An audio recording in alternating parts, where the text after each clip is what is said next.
bicara revolusi mental, tidak ada jalan lain pemerintah kecuali anak bangsa dididik dengan iman dan takwa kepada Allah. Lain itu omong kosong.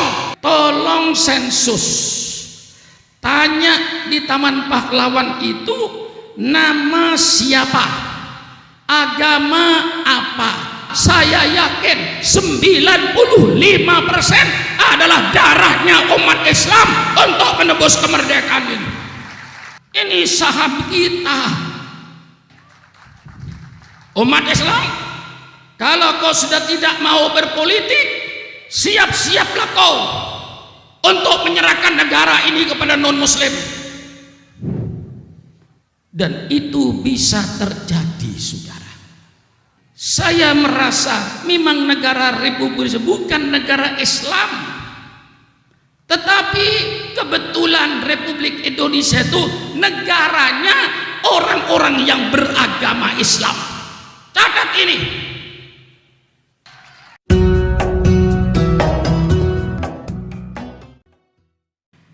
Para alim ulama yang saya muliakan, seluruh pejabat-pejabat pemerintah setempat, Bapak Ibu Bupati dan yang mewakili, dari seluruh kepolisian, dari Kapolresnya dan seluruh jajarannya yang saya hormati, hadirin dan hadirat sekalian yang berbahagia, wabil khusus kepada Al-Mukarram Kiai Haji Masyhuri Baidawi MA, kepada Dr. Sehan, terlebih dahulu saya menyampaikan ucapan terima kasih yang setinggi-tingginya atas segala usahanya, atas segala kegiatannya, atas dharma baktinya kepada bangsa, negara dan agama melalui jalur pendidikan agama, untuk mewujudkan anak bangsa yang bermoral, yang berakhlak, yang beriman dan bertakwa kepada Allah Subhanahu wa taala. Ini suatu pekerjaan yang sangat mulia di sisi Allah. Saya sampaikan ucapan terima kasih. Tentu saya tidak lupa pula terima kasih atas segala pengorbanannya dalam berbakti pada bangsa, negara dan agama. Karena saya yakin tidak ada satu kemauan, tidak ada satu cita-cita yang akan berhasil tanpa adanya pengorbanan. Al-Mukarram Dr. Sehan tadi menjelaskan tentang NKRI, terwujudnya negara kesatuan Republik Indonesia ini pun bukan hadiah dari Belanda, bukan hadiah dari Jepang. Justru NKRI ini terwujud karena pengorbanan seluruh bangsa Indonesia. Dengan aliran darahnya, dengan tetesan air matanya, maka terwujudlah negara kesatuan Republik Indonesia. Sukron Makmun yang tidak ikut berjasa dalam mewujudkan RKRI ini, karena saya lahir tahun 1941. Siapa yang berjasa? Yang berjasa mereka yang sudah ada di kuburan itu. Kalau ada orang bertanya sejauh mana sahamnya umat Islam terhadap terwujudnya NKRI itu, sejauh mana sahamnya, saya kira Bapak Kepolisian dan Wakil Ibu Bupati tidak usah sulit. Kalau ingin tahu sahamnya umat Islam di dalam mewujudkan negara kesatuan Republik Indonesia, tolong adakan sensus kuburan. Tolong sensus kuburan itu. Tapi yang saya maksud bukan kuburan umum. Taman Pahlawan dari Aceh, Pak Polisi, tolong disensus sampai ke Irian, Semua taman pahlawan yang ada di kabupaten-kabupaten, tolong sensus. Tanya di taman pahlawan itu nama siapa, agama apa, nama siapa, agama apa, nama siapa, agama apa. Saya yakin 95% adalah darahnya umat Islam untuk menebus kemerdekaan ini.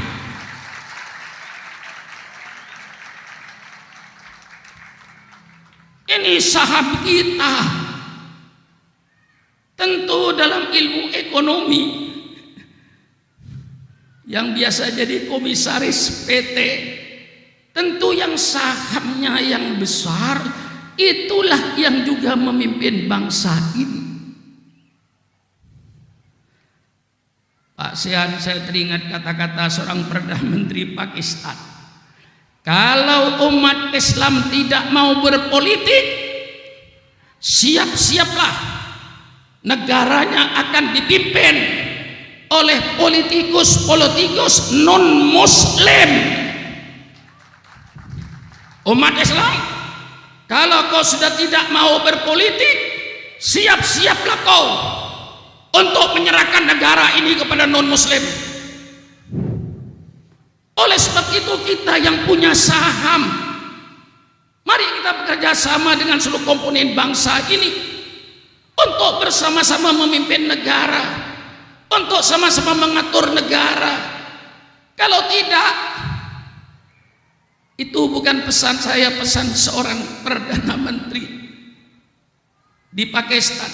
Kalau kau tidak mau berpolitik umat Islam, siap-siaplah kau serahkan negaranya kepada politikus-politikus yang non-muslim. Dan itu bisa terjadi, saudara. Oleh sebab itu, kita yang punya saham, mari kita bersama-sama dengan elemen-elemen bangsa yang lain yang beragama dari luar Islam, mari supaya kita bekerja sama yang baik. Saya merasa memang negara Republik bukan negara Islam, tetapi kebetulan Republik Indonesia itu negaranya orang-orang yang beragama Islam. Catat ini,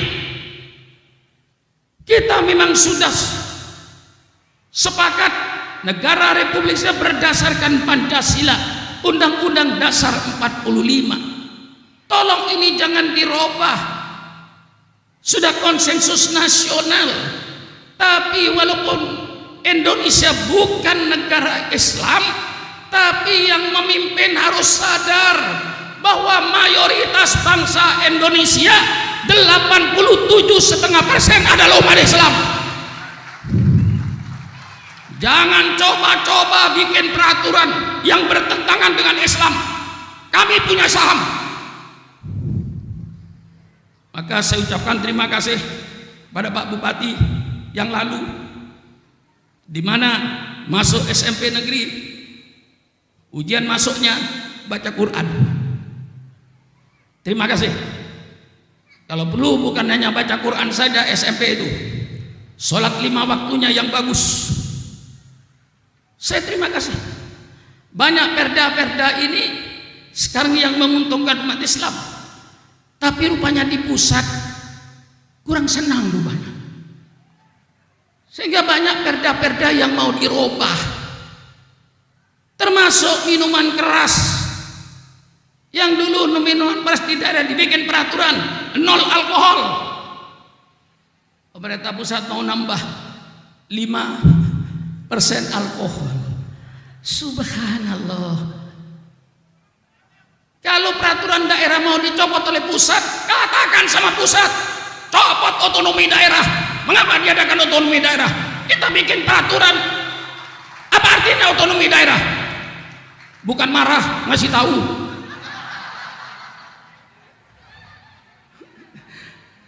Ngasih tahu saya ini. Kan otonomi daerah katanya. Maaf Pak Polisi, memang sekarang pemerintah itu setengah-setengah. Abu-abu. Lah iya, Saya harus bicara yang benar kok. Ketika diselidiki tentang kekerasan seksual, pemerintah jangan nutup mata bahwa bangsa Indonesia sebagian sudah jadi binatang. Perzinaan mulai dari paling bawah, bangsa Indonesia sudah ratusan ribuan yang berzina di kebun-kebun yang gelap. Ini bukan rahasia.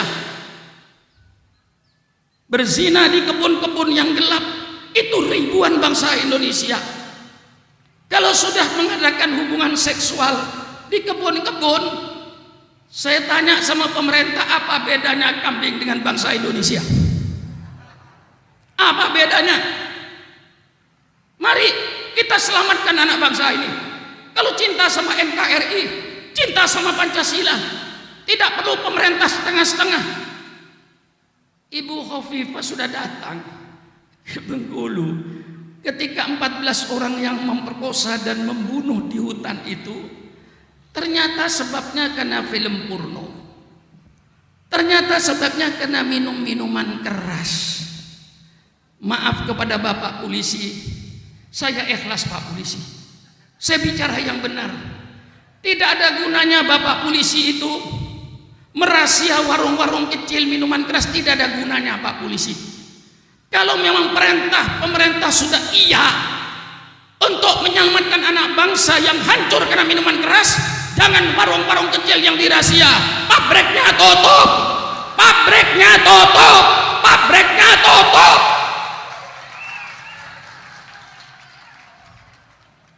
Lah kalau pabriknya tiap hari kerja 24 jam, warung-warung kecil dirahasia, apa gunanya? Saya ikhlas Pak, karena untuk menyelamatkan anak bangsa ini. Saya termasuk penceramah yang paling tua di negara ini. Sejak zaman Bung Karno, saya sudah melawan Bung Karno. Waktu itu Bung Karno punya konsep BTI, Barisan Tani Indonesia, mau dikasih senjata. Di antaranya yang menentang waktu itu Supran Makmun. Tanya ke Mas Suri, saksi saya berdakwah mulai saya umur 22 tahun sampai sekarang. Land reform, petani tidak boleh punya sawah lebih dari 3 hektar. Dirampas, saya lawan. Alhamdulillah tidak jadi. Sampai sekarang saya berdakwah. Bu,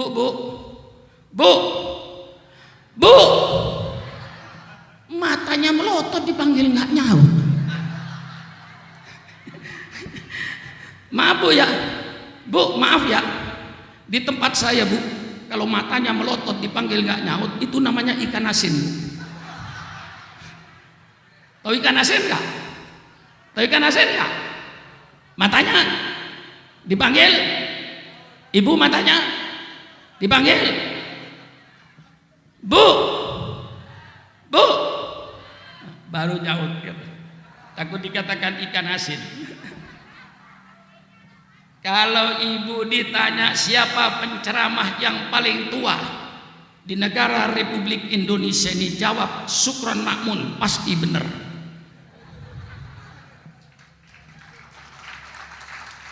Cuman Bu, kelihatannya gimana Bu, tua apa muda Bu? Tua apa muda Bu? Jangan macem-macem jawabanmu. Yang bilang tua itu yang benar. Terima kasih. Yang bilang muda jelas naksir saya.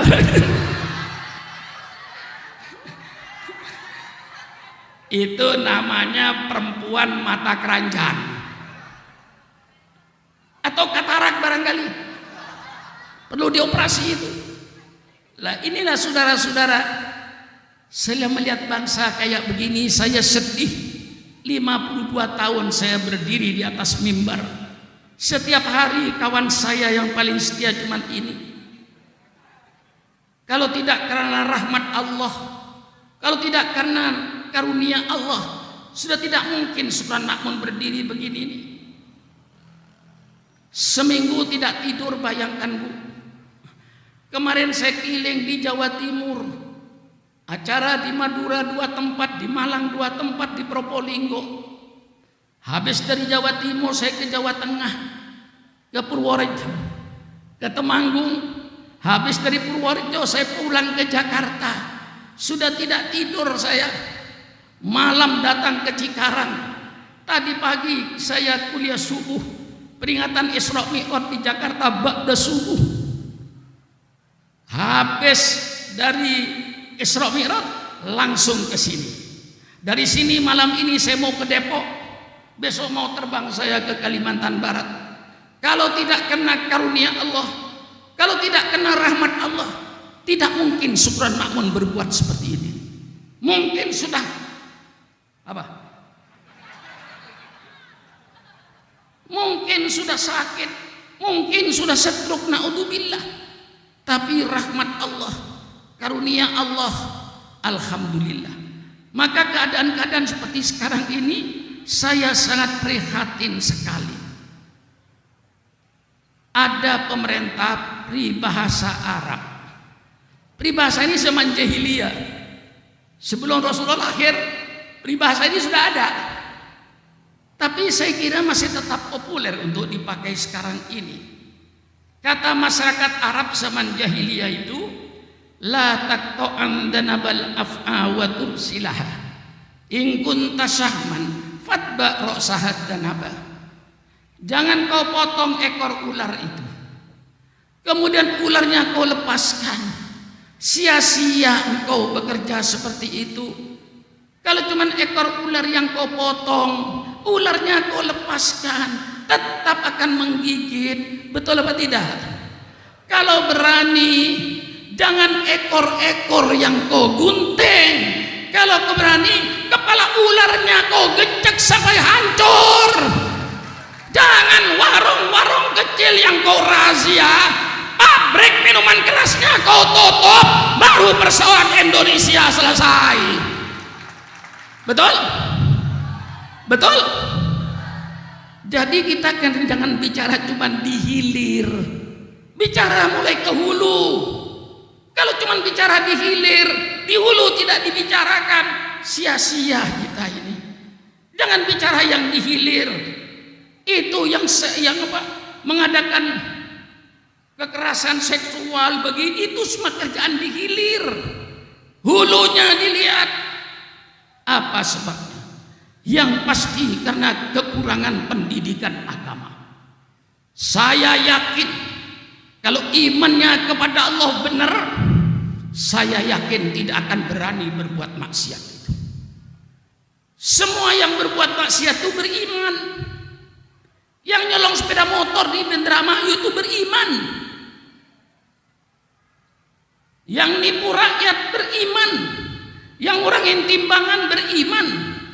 Yang sogok menyogok beriman. Yang suap menyuap beriman. Yang korupsi pun beriman. Tapi kadar imannya yang tidak sama. Dalam operasi mental ini, yang terpenting pemerintah jangan cuma bicara operasi mental. Bagaimana iman bangsa Indonesia kepada Allah supaya kadar imannya 100% kepada Allah. Jangan kadar imannya 50%, jangan kadar imannya 40%, jangan kadar imannya cuma 10%. Tidak ada arti iman yang semacam itu. Bu, jangan macam-macam, Bu. Saya pidato setengah mati, Bu. Kau tidur nunduk kepalanya ke bawah, tidur setengah mati. Ini namanya sama-sama setengah mati, Bu.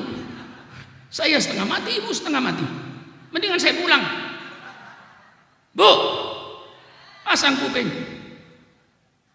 Nah, disinilah kadar iman yang perlu ditingkatkan. Pelajaran agama ini itu yang dibicarakan, tidak bicara ke hulu. Alhamdulillah lihat anak-anak pesantren. Ya saya tidak nutup mata, 1-2 anak pesantren yang nakal ada. Tapi secara keseluruhannya pendidikan di pondok pesantren tidak terkontaminasi dengan peradaban-peradaban barat. Dia bisa mendisiplin diri, bisa sholat 5 waktu, tidak pacaran, pakaian tetap berpakaian Islam. Mengapa pondok pesantren bisa? Mengapa di luar kok tidak bisa? Karena bedanya dalam menanamkan iman. Mungkin di luar cuma 10%, sekedar percaya, tapi tidak mengenal Allah secara utuh. Kalau dia mengenal Allah secara utuh, insya Allah dia akan takut kepada Allah. Kita tidak kenal kepada Allah secara utuh, maka tidak cinta kepada Allah. Kalau ingin kenal kepada Allah, pakai otak, pakai pikiran, baru kita akan cinta kepada Allah. Allah Subhanahu wa ta'ala pencipta langit dan bumi. Sekian miliar bintang di langit, sudah sekian miliar tahun berputar dengan kecepatan sekian ribu kilometer per jam, belum pernah terjadi tabrakan, dan semuanya on time, tepat waktu. Matahari terbit dari sebelah timur, terbenam sebelah barat, sudah sekian miliar tahun, tidak pernah keliru dan tidak pernah salah. Bulan, satu bulan yang berubah-ubah dari bulan sabit purnama kembali bulan sabit, itu pun tidak pernah keliru. Sebab siapa yang ngatur? Allah. Tidak pernah tabrakan. Kalau yang diatur manusia, insya Allah tidak ada yang beres. Tunjukkan kepada saya, mana peraturan pemerintah yang beres? Lalu lintas Pak Polisi sudah bikin ini, bikin ini, bikin ini. Tapi persilakan Pak Polisi, satu hari ratusan manusia yang mati di tengah jalan kena roda 2. Roda 2 ini termasuk pembunuh yang terbesar di Indonesia ini. Padahal lalu lintasnya sudah diatur, tidak boleh belok, satu arah dan seterusnya. Ngatur kantor pun tidak beres, ngatur kereta api tidak beres, ngatur kapal terbang tidak beres. Mana yang beres? Ngatur kapal laut, bisa kapal laut tabrakan, padahal jalannya kayak selaut luasnya. Kok bisa tabrakan? Suatu keanehan. Untuk menunjukkan kelemahan manusia, hanya Allah yang maha kuasa. Meningkat iman kita dengan tahu kebesaran Allah ini. Ini tingkatkan kadar iman ini. Kalau kita mau bicara tentang keagungan Allah, subhanallah. Wa fil ardi la ayatul lil muqinin. Di bumi ini sudah cukup tanda-tanda keagungan Allah untuk cinta kepada Allah. Turun air hujan dicampur dengan tanah. Air hujan dicampur dengan tanah, subhanallah. Keluar rambutan, keluar duku, keluar pepaya, keluar duren, padahal bahannya cuma tanah dengan air hujan. Bu, kalau ibu saya kasih tepung, saya kasih telur, saya kasih gula, tolong Bu bikinkan kue, pasti jadi roti bolu. Bisa nggak jadi lemper? Bisa nggak jadi lemper, hai perempuan-perempuan? Bisa nggak jadi lemper? Itulah kemampuanmu. Kalau kau saya kasih beras ketan, saya kasih kelapa, saya kasih daging, persilakan Bu bikin kue, pasti jadi lemper. Bisa nggak jadi roti bolu? Subhanallah. Allah Subhanahu wa ta'ala cuman air campur dengan tanah, mau jadi apa? Ada yang manis, ada yang pahit, ada yang asam, ada yang pedas, ada yang tidak manis, tidak asam, tidak pedas, singkong.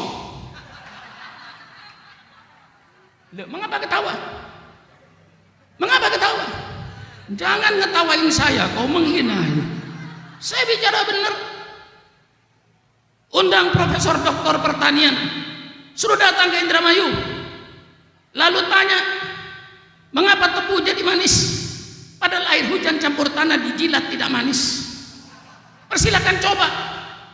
Kalau ada profesor doktor yang bilang bahwa air hujan dicampur dengan tanah mengandung zat gula, saya ajak, ayo profesor, bikin pabrik gula dengan saya. Tidak usah tanam tebu, tanah campur air, kita giling, insya Allah jadi genteng dan batu mirah.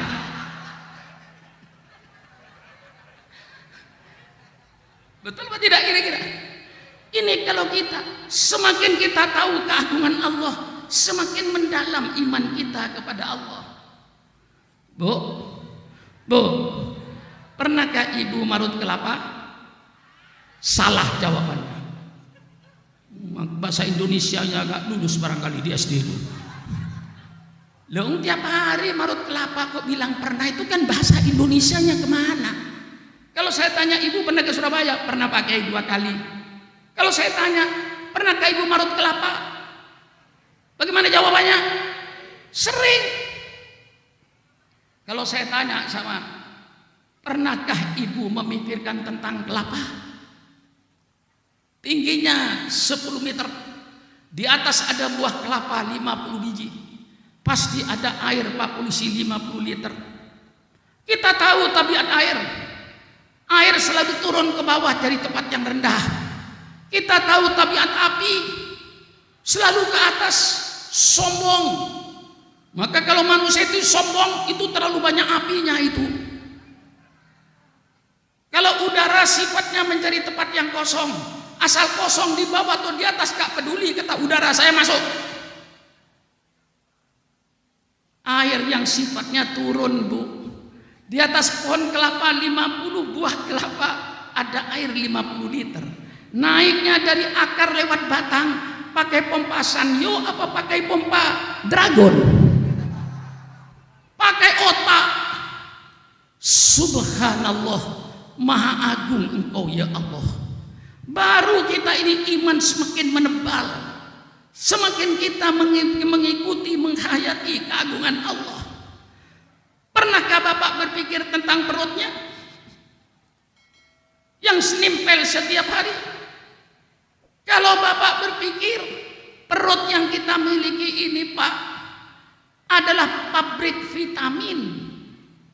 Coba pemerintah bikin pabrik vitamin di Kerawang, gedungnya besar, mesinnya besar. Subhanallah, Engkau ya Allah bikin pabrik vitamin cuman perut, terdiri dari usus dan babat. Mesinnya cuman gigi. Betul apa tidak? Betul apa tidak? Tapi tidak pernah berpikir, subhanallah, tidak usah ditanya tomat itu mengandung vitamin apa, wortel itu mengandung vitamin apa, kepala kambing itu mengandung vitamin apa, nggak usah ditanya. Mengapa saya sebut kepala kambing? Karena saya paling senang kepada kepala kambing. Banyak Kiai Masudi itu. Dulu ketika di pesantren tuh, ya saya beliau itu kalau goreng nasi, minyaknya saja tidak pernah pakai minyak biasa, mesti minyak yang dari kambing juga. Apa? Gajihnya kambing itu digoreng, hati babat digoreng, lalu goreng nasi, campur lagi, aduk lagi, masya Allah, makan berdua. Asik Pak. Iya. Tidak pernah berpikir bahwa ini adalah pabrik. Tidak usah bertanya tomat mengandung vitamin apa. Asal halal, makan. Beres. Asal halal, makan. Dihancurkan oleh gigi. Maka kata Imam Ghazali, kau kalau makan, kunyahlah 27 kali. Ini kadang-kadang ibu makan tempe goreng yang keras, baru terpotong 2 oleh giginya, langsung ditelan. Besok pagi keluar tetap tempe, cuci lagi. Hancurkan itu, melebihi bubur, masuk ke dalam perut, tidak ada penyakit emah, bebannya ringan. Masuk, dibabat, diolah, dicampur air empedu kimianya, jadi vitamin A, vitamin B, vitamin C, vitamin D, vitamin E, B1, B2, B3, B4, B kompleks. Selesai memproduksi, darah membagi, langsung distribusikan. Vitamin A untuk mata, supaya matanya jeli kalau melihat cewek. Maaf. Supaya jeli kalau melihat Quran. Matanya bersih dengan vitamin A yang cukup. Vitamin C, bibir, lidah supaya tidak sariawan. B1, B2, B kompleks, otot-otot supaya ototnya mampu bergerak. Subhanallah. Kira-kira ototnya Supran Makmun gimana kira-kira? Vitamin cukup, darah berputar kotor, masuk ginjal, cuci darah. Apa artinya mesin cuci darah bikinan Jepang itu? Darah dikeluarkan sakit, dikembalikan sakit. Ginjalnya Supran Makmun bekerja 76 tahun kali 24 jam, belum pernah turun mesin.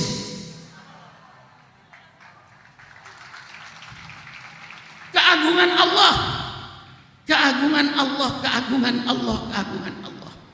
Sadar tidak sadar, waktu pagi duduk di toilet, tidak sadar saudara bahwa itu sudah sedang membuang limbahnya pabrik.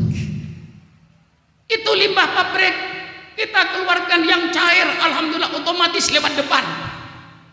Yang cair, yang kental lewat belakang. Betul? Coba pabrik yang dibikin pemerintah, limbahnya tidak bisa dipisah. Semuanya cair, kental keluar sekaligus sehingga merusak lingkungan. Tapi Allah bikin limbah pabriknya cair lewat depan, kental lewat belakang, otomatis, Bu. Pernah berpikir begitu, Bu? Pernah berpikir begitu, Bu? Pikirkan itu, baru merasakan keagungan Allah, baru merasa nikmat ketika sujud. Subhana rabbiyal azimi wa bihamdi, subhana rabbiyal azimi wa bihamdi, subhana rabbiyal azim. Merasa khusyuk, merasa kewajiban kita untuk sujud kepada penciptanya yang maha agung. Ini dalam revolusi mental ini bukan bicara ngalor ngidol. Dan ini dibuktikan oleh Rasulullah. 23 tahun Rasulullah merubah revolusi mental yang luar biasa. Dari masyarakat jahiliyah yang minum-minuman, yang mabuk-mabukan, yang berzina, yang berjudi, yang menindas orang, segala perbuatan jahiliyah dikerjakan. Dalam tempo 23 tahun revolusi mental terwujud. Pemerintah untuk bicara revolusi mental tidak ada jalan lain pemerintah kecuali anak bangsa dididik dengan iman dan takwa kepada Allah. Lain itu omong kosong. Bukan marah, ngasih tahu. Kan ngasih tahu saya. Jangan macam-macam revolusi mental itu. Bicara ngalor ngidol. Fokus. Disinilah pendidikan pondok pesantren. Yang alhamdulillah saya tidak menutup mata Pak Polisi. 1-2 santri yang narkoba ada. Tapi dibanding dengan yang lain prosentasenya jauh. Jauh. Akhlak juga jauh. Coba Bapak Polisi datang ke sini tadi. Insya Allah semua santri itu cium tangan langsung Pak Polisi. Mungkin dibolak-balik tangannya Pak Polisi tadi dicium. Lalu Pak Polisi masuk ke sekolah SMA situ. Mana nih yang cium tangan? Itu akhlak dididik sekarang. Dididik sopan santun. Bagaimana akhlaknya anak pada orang tua. Ini yang tidak dipelajarkan oleh bangsa Indonesia. Sehingga melahirkan anak bangsa yang kurang ajar sama orang tua. Ini sekarangnya hasilnya liberalisme dan HAM. Apa hasilnya liberalisme dan HAM? Menghasilkan anak bangsa yang kurang ajar sama orang tua, mengajarkan anak bangsa yang kurang ajar sama guru. Ini hasilnya kebebasan adalah hak asasi manusia. Bukan marah. Diajarkan Pak Polisi mulai SD kebebasan adalah hak asasi manusia, kebebasan. Yang jelas liberalisme dan bukan ajaran Islam, bukan ajaran Quran, bukan ajaran hadis. Tidak ada dalam Islam kebebasan. Wa ma khalaqtul jinna wal insa illa liya'budun. Tidak saya ciptakan jin dan manusia kecuali untuk sujud kepada Allah. Sukron makmun diciptakan oleh Allah, bukan untuk sakar dewe. Sukron makmun diciptakan oleh Allah, bukan untuk semau gue. Allah ciptakan sukron makmun bukan untuk semau-maunya bebas. Tidak.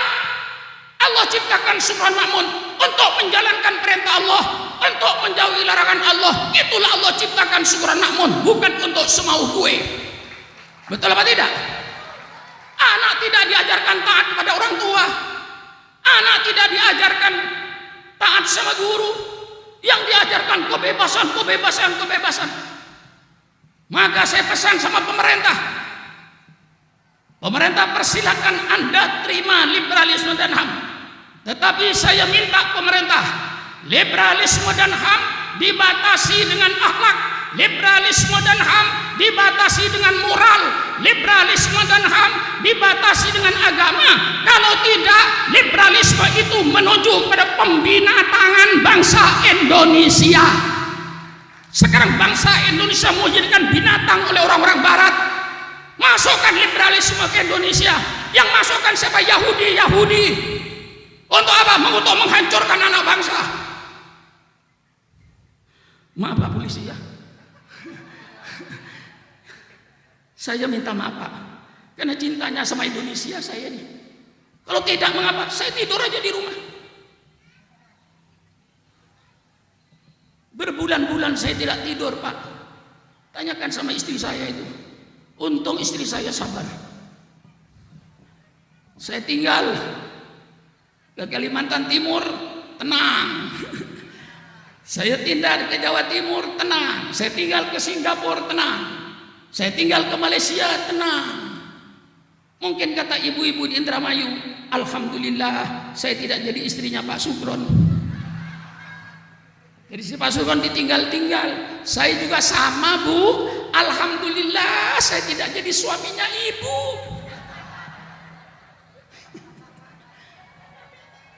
Kalau saya jadi suaminya ibu, barangkali sarung saya sudah robek. Mau kemana Pak? Mau ngaji? Kemana? Ke Banjarmasin kok jauh-jauh Pak? Ngaji di kandang haur aja lah Pak. Tarik sarungnya, tidak jadi ngaji. Kalau ada kiai ditarik sarungnya oleh istrinya batal ngaji, berhenti jadi kiai. Jadi kiainya istrinya saja. Iya. Ini semuanya Pak. Maka sekarang didik anak kita ini dengan pendidikan agama. Tanamkan keimanannya kepada Allah. Tanamkan bahwa hidup di dunia ini bukan hidup yang sebenarnya. Na'udzubillah, nanti kalau sudah sakaratul maut, umurnya 70 tahun. 70 tahun cuma ibaratkan mimpi saja. Saya sudah umur 76 tahun. Kalau saya membaca mulai anak kecil dulu saya, sekolah SD saya ingat-ingat, itu cuma ibaratkan mimpi saja. Hidup yang dijanjikan oleh Allah bukan di dunia, nanti di akhirat. Itu janji Allah. Hidup di dunia ini cuman permainan sementara. Allah Subhanahu wa taala yang mengingatkan, "I'lamu annamal hayatud dunya la'ibun wa lahun." Ketahuilah oleh kalian bahwa hidup di dunia ini cuman permainan. Mengapa Allah mengambil kata-kata permainan? Karena permainan itu pasti sifatnya sementara. Tidak ada orang yang main terus menerus, mesti berhenti bermain. Betul apa tidak? Ada orang yang tidak berhenti bermain? Tidak ada, mesti berhenti. Permainan hidup oleh Allah dibuka lapangan permainannya. Ada yang bermain di bidang bisnis sehingga menjadi konglomerat. Apa konglomerat itu Pak? Bu, tahu nggak konglomerat? Hah? Konglomerat itu Bu, kong kali kong, untuk membuat rakyat jadi melarat. Itu namanya konglomerat Pak Polisi. Kong kali kong bikin rakyat jadi melarat. Semua ekonomi dimonopoli. Bu, contoh konglomerat yang gampang gini Bu ya. Umpama Sukron Makmun mempunyai perusahaan bis Jakarta Surabaya. Perusahaan bis saya maju. Karena perusahaan bis saya maju, saya perlu tiket. Daripada saya tiket pesan sama percetakan, saya bukan percetakan sendiri. Sehingga saya tidak perlu pesan tiket sama percetakan lain. Karena percetakan saya perlu kertas. Saya buka hutan. kayu untuk pabrik kertas, sehingga saya tidak beli bahan baku dari orang lain. Base saya tambah maju, karena base saya perlu berhenti, saya bikin restoran sendiri. Semua restoran dari Surabaya, Jakarta, restorannya Sukron Makmun. Karena restoran saya perlu ikan bandeng, perlu ikan gurami. Saya beli semua tambak bandeng di Indramayu, semua tambak bandeng miliknya Sukron Makmun, semua empang-empang gurami miliknya Sukron Makmun. Sukron Makmun belum puas. Base saya perlu bensin. Saya buka pom bensin dari Surabaya, Jakarta. Semua pom bensin miliknya Sukron Makmun. Sukron Makmun belum puas untuk menguasai kekayaan negara. Karena mobil saya perlu onderdil, saya buka toko onderdil. Semua onderdil mobil dari Surabaya, Jakarta miliknya Sukron Makmun. Karena base saya bannya sering kempes, saya buka tambal ban. Semua tambal ban Surabaya, Jakarta miliknya Sukron Makmun. Kalau saya berbuat semacam ini, Bapak bagian apa? Inilah ekonomi kapitalis yang harus dihindarkan di Indonesia. Ternyata sekarang ekonominya kapitalis. Kekayaan bangsa Indonesia hanya dinikmati sekitar 200 orang, Habib. Berputar disitulah duit yang miliaran. Baca surat daftar orang-orang Indonesia yang kaya, mulai nomor 1 sampai 200. Subhanallah, kekayaannya dimiliki 200 orang. Rakyat yang lain tidak kebagian, hanya disuruh nonton. Ini ekonomi yang tidak sesuai dengan Pancasila. Keadilan sosial bagi seluruh rakyat Indonesia. Kekayaan harus merata pada seluruh rakyat Indonesia. Jangan dimonopoli oleh beberapa PT yang kaya, rakyatnya sengsara. Bukan marah, kasih tahu Pak Polisi. Lah kalau sudah tidak ada yang bicara yang benar, lalu siapa Pak Polisi yang mau bicara yang benar? Saya bicara yang benar. Islam mengatur segala-galanya. Kalau ada orang bicara bahwa Islam tidak ikut mengatur kehidupan manusia, itu orang Islam yang bodoh. Islam mengatur kehidupan manusia, mulai masuk WC diatur oleh Islam, sampai ngatur negara diatur oleh Islam. Saya mau kemukakan kepada saudara hari ini konsep berpolitik menurut Umar ibn Abdul Aziz. Ketika Umar ibn Abdul Aziz menjadi raja karena keturunan, dia merasa dirinya tidak benar. Saya jadi raja, jadi khalifah bukan karena keinginan saya dan bukan karena keinginan rakyat saya. Itu karena saya keturunan.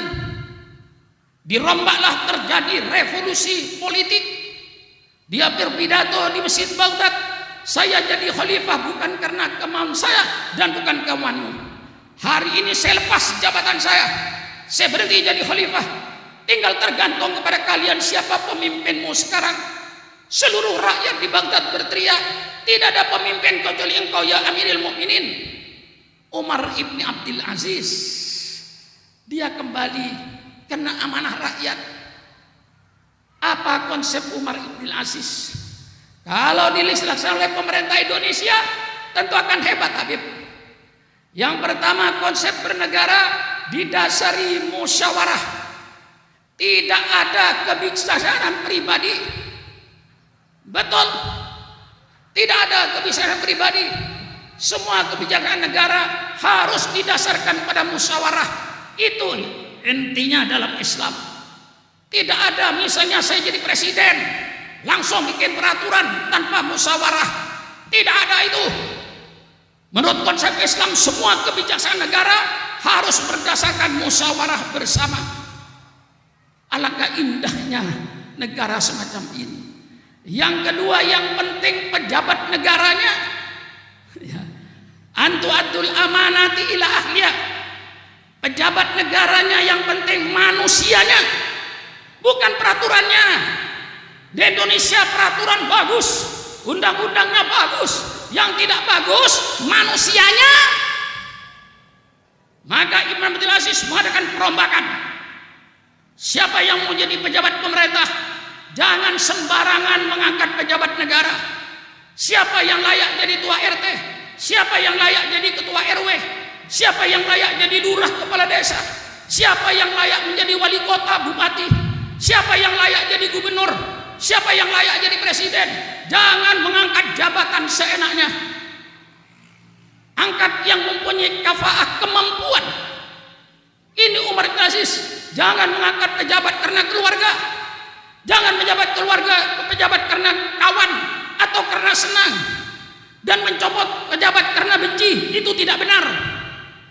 Setelah manusianya dipilih bagus, baru yang ketiga konsep Umar bin Aziz, undang-undang nomor 3. Yang perlu manusianya yang jadi ketua RT itu, manusianya yang jadi ketua RW itu, manusianya yang jadi camat itu benar-benar tidak punya kafaah, kemampuan, baik dari segi pemikirannya, baik dari segi akhlaknya.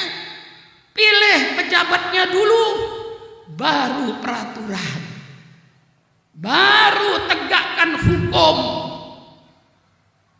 Antahkumu bil adli, tegakkan hukum yang adil.